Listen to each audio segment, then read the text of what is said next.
at next, they're in your bulletin. They're from Deuteronomy and Luke. From Deuteronomy 28, 1 through 6. If you fully obey the Lord your God and carefully follow all his commands I give you today, the Lord your God will set you high above all the nations on the earth.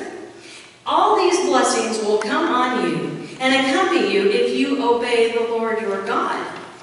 You will be blessed in the city and blessed in the country. The fruit of your womb will be blessed, and the crops of your land, and the young of your livestock, and the calves of your herds, and the lambs of your flocks. Your basket and your kneading trough will be blessed. You will be blessed when you come in, and blessed when you go out. And Luke 16:10 says, whoever can be trusted with very little can also be trusted with much, and whoever is dishonest with very little will also be dishonest with much. Well, my topic today is obedience, but not just obedience. It's joyous, raw obedience. There you go. Those words just don't go together, right? Well, what do you think of when you think of obedience? What comes to mind? Are they positive words?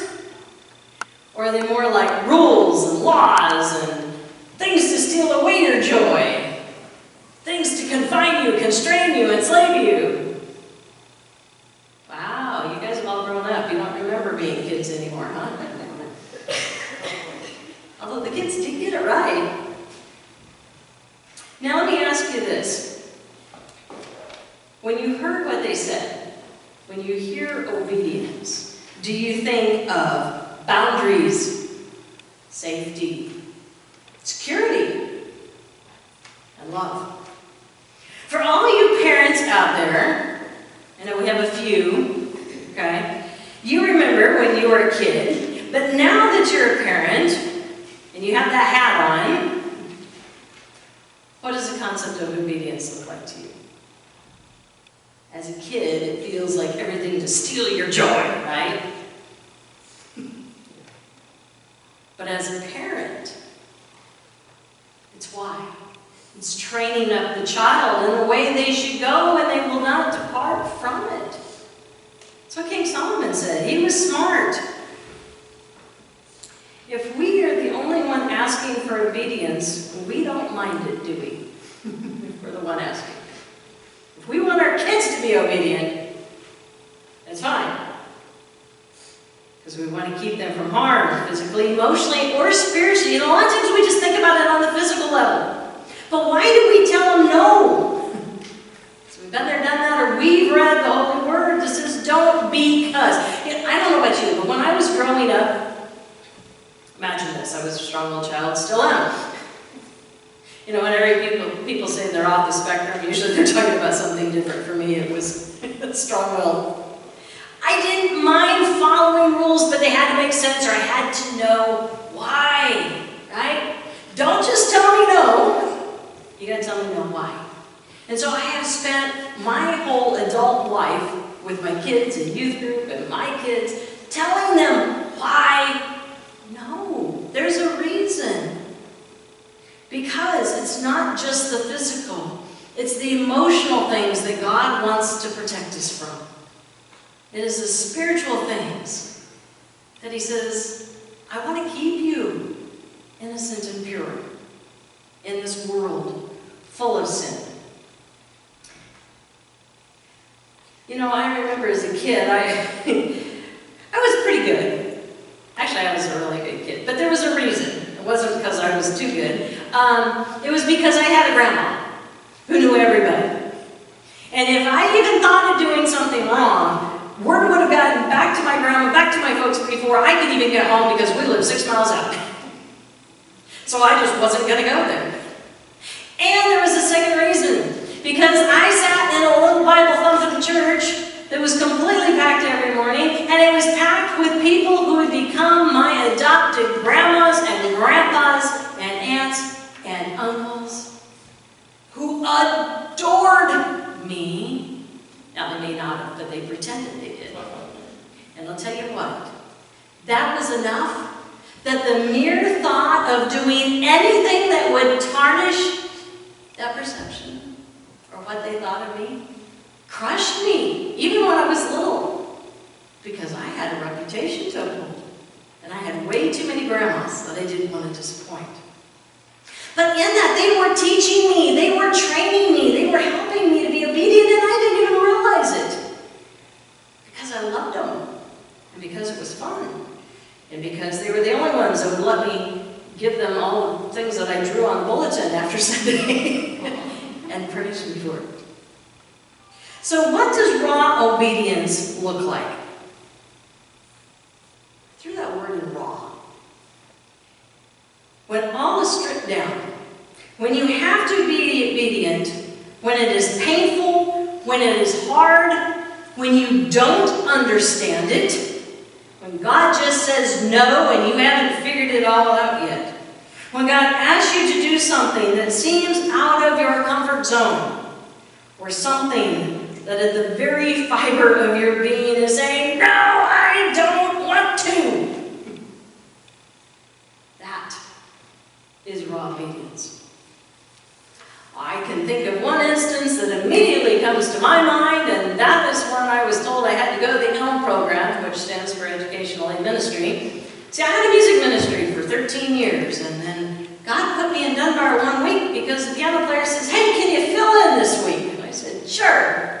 And then it was another one, and then another one, and then on the dusty hood they wrote up a contract and said, would you be our pastor? I was thinking temporary. I have to do this every week, like in the same spot. Like, that was stretching me a little bit there. And then things were going okay, and then I had the powers to be a presbytery tell me that if I was going to stay there, I had to go to this class. They didn't say why. They didn't say, oh, you're going to learn so much and you're going to grow so much spiritually and you'll get closer to God. No, they just said, you have to go. And I said, I don't want to. So I grudgingly went. Month after month. And you know what? I loved the classes. And even more than that, the group of people that we carpooled with, because I was the farthest one from the east, and a bunch of them were in Lincoln, and so I come to Lincoln, and we all carpooled together to Hastings, and we forged such a bond, such a friendship, that even to this day, we are still extremely close. And I learned so much.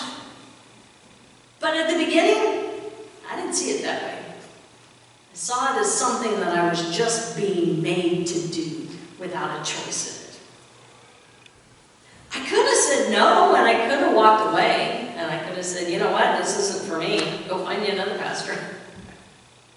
But for me, that was when the rubber hit the road. That was raw obedience. When every fiber in my being and every excuse under the book I could think of screamed, no, I don't want to. Raw obedience is linked to strong emotions. On The Chosen, for those of you who have been watching The Chosen, there's a spot in season 4 when Peter is just really, and of course this is The Chosen's take on this, why he was so upset. He's not upset because Jesus is going to feed the 5,000, 20,000. He's upset because he's dealing with stuff. And he's thinking that Jesus is choosing them instead of him. Now, he could have been mad. He could have said no. But I love what The Chosen does, because they depict that moment where Peter has a choice. And it is in the rawness of his emotions and how he's torn up that he chooses to do the right thing. He chooses, even knowing what Jesus is going to do. His faith wasn't shaken. It was never shaken there. In fact, it was just the opposite. He knew that Jesus was going to feed them. You know, maybe God is asking you or telling you to move. Or maybe this is a time when he did. Move to a different location. Leave your home, your friends, your job. Maybe he was asking you to chart a different path or a different career. Maybe you have or are experiencing a very hard and a very difficult medical issue or illness right now. Maybe you feel led to go into the scary unknown, and all of those emotions and nerves are just on end. What's your answer going to be when God asks? You know, when we were in Israel, we didn't get to go to Mount Ebal. Mount Ebal is where Joshua's altar is supposed to be. And I've talked a lot about Mount Kabir. The reason, that's where God met Abraham and showed him everything. And the reason I talk about that is because that's the mountain we got to go to, because we didn't get to go to that one, so it was like the secondary. But we could see everything from there. But what was the big deal about Mount Ebal? Well, Joshua's altar was neat, and that was excavated in 1980 to 1989, so it's not really that new. But when they got done excavating it, they put it in piles, and they just kind of left it, because they had sifted through everything, dry sifting, and thought they had caught pretty much everything. Fast forward to 2019, a bunch of other archaeologists got together, and they were going to try a new technique from a gentleman who invented this in 1930, which was wet sifting. So they started gathering up all this stuff, and they started sifting it with the wet, and they found a tablet. Think about this, a 2x2 tablet. And on the tablet, it's actually the tablet, it's called the Mountain of Curses and Blessings. Because what we read about in Deuteronomy is, if you do my commandments, you will be blessed. If you don't do my commandments, you will be cursed. When this was written, why this is so exciting is because it is pre-alphabet, pre-Hebrew alphabet. This is back when they had the little hieroglyphics. It is 200 years older than the oldest thing that they have ever found with writing on it. And what does it prove?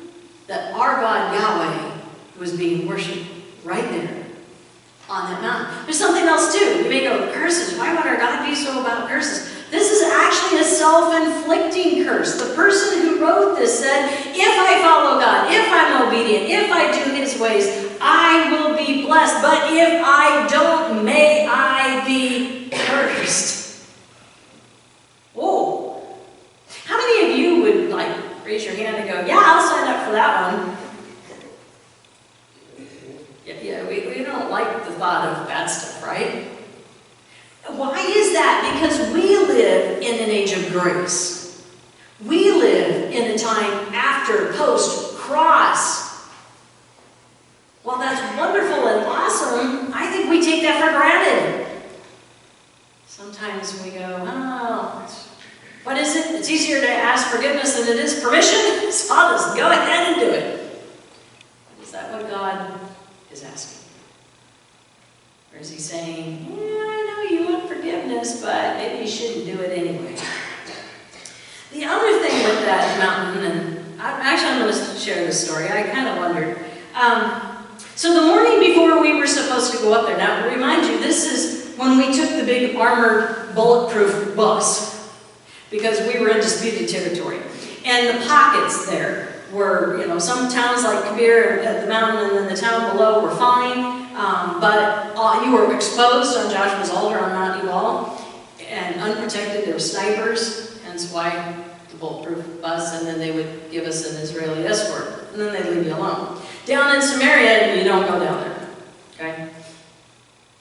I woke up at 4 o'clock in the morning with this pit in my stomach that I could not shake. We weren't supposed to go. And that was one of the big things about this trip, besides Gilgal. And so I prayed about it, and He gave me a vision. And in this vision, we were standing right next to Joshua's altar, and I saw a lady, and I knew she was from the green bus because she had a green ribbon on her neck. And this black snake came out and bit her. Now, I didn't know if this was spiritual or if it was physical or what it was, but I couldn't shake it. And so I prayed, and I was like, God, I guess if this is going to happen, make it be so we don't go. And we got on the buses, and as we were headed to that area to switch to the bulletproof buses, we were standing in the narthex of where the restrooms were at. That was another big thing. That was probably one of the key things we did, was all the restrooms.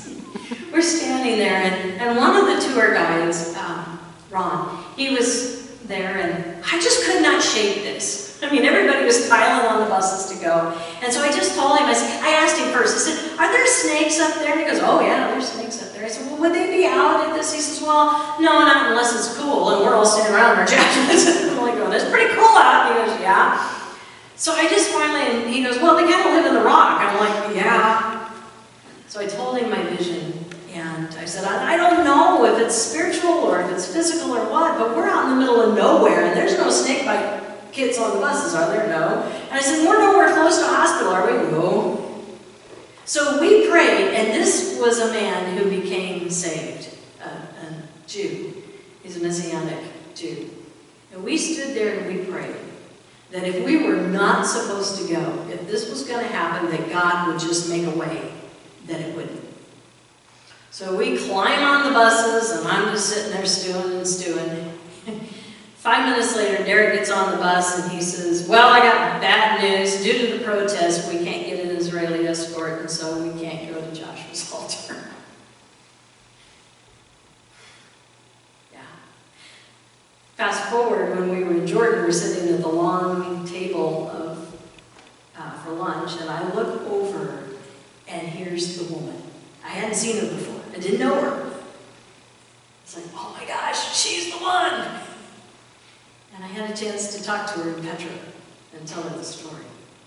See, that's what obedience looks like in so many forms. Even when it's something we want to do so badly, but God knows other circumstances that we don't. We can't see everything. And so if He's telling you no, or He's telling you, wait for it. Or He's saying, I got something better. That raw obedience is what brings about the joy. A joy that comes welling up from your toes because you know that you're in the Spirit. You know that you are following God. You know that even when things don't make sense or your heart just is conflicted, that if you trust in the one who knows everything, that the joy and the peace that passes all understanding will be with you. You know, as parents, we do not take joy in having to discipline our kids. In fact, it breaks our hearts when we see them being disobedient, doesn't it? When they're choosing poorly, when they're making bad decisions, and when they are young, it is our job and our responsibility to keep them safe and help instruct them and teach them the right choice. Sometimes, however, the hardest thing a parent could possibly do is to step back and let them make those difficult decisions, even if it means that their life's going to be harder, tougher, and more challenging. Now, I want you to think of God as that parent. We may be old and grown, we may be 80 or 90, but we're still God's kids. And the same holds true. Everyone always wants to know why God allows bad things to happen. Well, as a parent, when free will and the space is given, He wants nothing more than for us to choose wisely. And trust me when I say it breaks His heart when we do not. But just like us as parents, when we choose wisely and allow God to guide us through the tough decisions in life, to discern His voice in the world's chaos and commotion all around, it brings Him such joy. And when we know that we are living in the Spirit, with not just obedience, but raw, exposed obedience, even when it is hard, even when we will be filled with a joy that will radiate to others, giving them the desire to make the right decision too. Amen.